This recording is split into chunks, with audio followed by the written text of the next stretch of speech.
ओम नमः शिवाय फ्रेंड, जय श्री कृष्णा, राधे राधे। जैसा कि आप सभी जानते हैं, कल वैशाख पूर्णिमा है, जो कि शुक्रवार के दिन है वैशाख पूर्णिमा। आज हम गुरुवार के दिन ये वीडियो बना रहे हैं। तो आप सभी को वैशाख पूर्णिमा की बहुत बहुत हार्दिक शुभकामनाएं। चलिए बात करते हैं।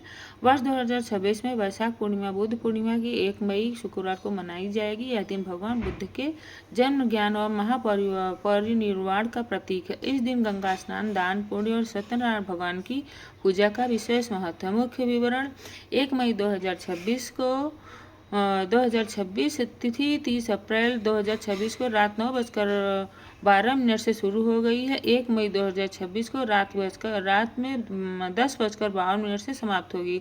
उदय तिथि की मानी गई तो 1 मई को सूर्योदय के समय पूर्णिमा होने से व्रत स्नान इस दिन मान्य होगा। स्नान मुहूर्त: ब्रह्म मुहूर्त सुबह 4 बजे से 5 बजे तक है। महत्वपूर्ण अनुष्ठान: 1 मई 2026 स्नान दान: पवित्र नदी में स्नान या घर पर स्नान करके अन्न वस्त्र जल का दान करें। पूजा: भगवान विष्णु बुद्ध की पूजा करें। चंद्र पूजा: शाम को चंद्रमा को अर्घ्य देना शुभ माना जाता है। उपवास: भक्त इस दिन उपवास रखते हैं।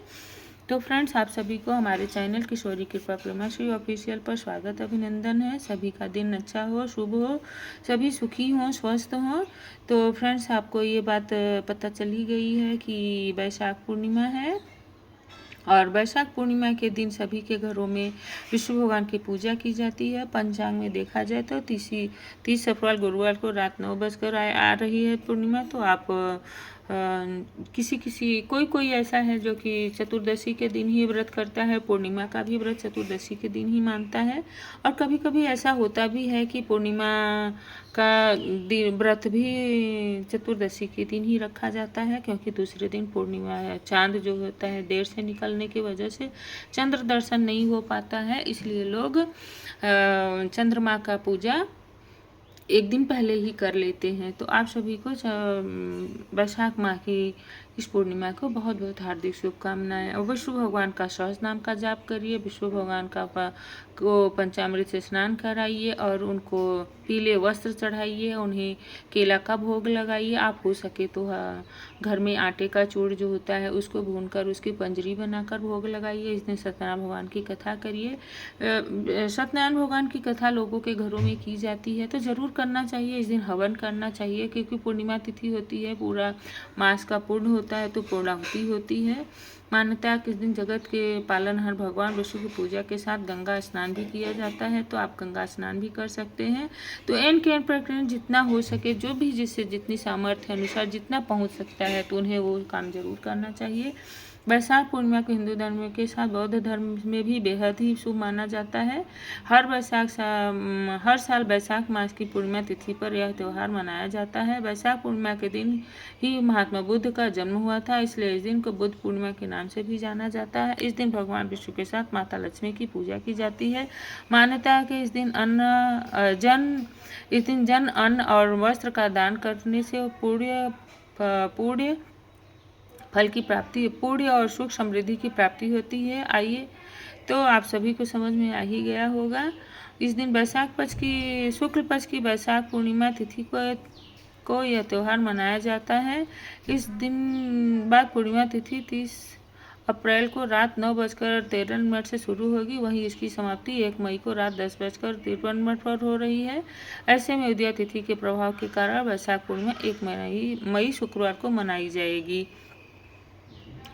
तो स्कंद पुराण के अनुसार इस महीने को दान, तप और पुण्य कार्यों के लिए सर्वोत्तम माना जाता है। वैशाख पूर्णिमा का एक दिन किया गया दान पुण्य का फल कभी खत्म नहीं होता है। इस महीने प्रचंड गर्मी होने के कारण पानी, घड़ा, सत्तू और छाता दान करने से भगवान विष्णु की विशेष कृपा प्राप्त होती है। बोलते हैं छाता दान करने से आपके घर में छत होती है। जैसे जिसके घर नहीं होता है, लोग उसको इस ऐसी मान्यता है, लोग मानते हैं इस बात को। तो हो सकता है कहीं न कहीं सही होगा, तभी इसे लोग मानते हैं। तो आप छाता दान करने से बोलते हैं हमारे घर में छत होती है, तो आप इसे भी कर सकते हैं। छाता दान कर दीजिए, चप्पल का दान करिए, सत्तू का दान करिए, प्याऊ लगवाइए, जितना यथासंभव हो सके ज़रूर करना चाहिए। तो फ्रेंड्स, आज के लिए इतना ही। फिर अगली पूर्णिमा पर हम आपको बताएंगे कुछ और बातें और कुछ नई जानकारी लेकर फिर हम हाजिर होंगे। तो हमारे चैनल को ज़रूर लाइक सब्सक्राइब कर लीजिए। और हाँ, एक बात और, हमारे वीडियोज़ को शेयर ज़रूर करिएगा, क्योंकि जो जानकारी आप लोग को मिल रही है वही जानकारी औरों को भी मिलनी चाहिए। तो फ्रेंड्स, ज़रूर इस बात का ध्यान रखिएगा, बेल आइकन दबाना मत भूलिएगा, जिससे आपको सबसे पहले नोटिफिकेशन मिले। तो मैं आपसे विदा लेती हूँ। जय श्री कृष्णा, राधे राधे। आपका दिन शुभ हो, मंगल हो। ओम नमः शिवाय। जय विष्णु भगवान की जय, लक्ष्मी नारायण भगवान की जय। आगे ज्येष्ठ मास आ रहा है, ज्येष्ठ मास की भी हम कहानी लेकर आएंगे। ज्येष्ठ मास में क्या दान पुण्य करना चाहिए उसको भी बताएंगे। ओम नमः शिवाय।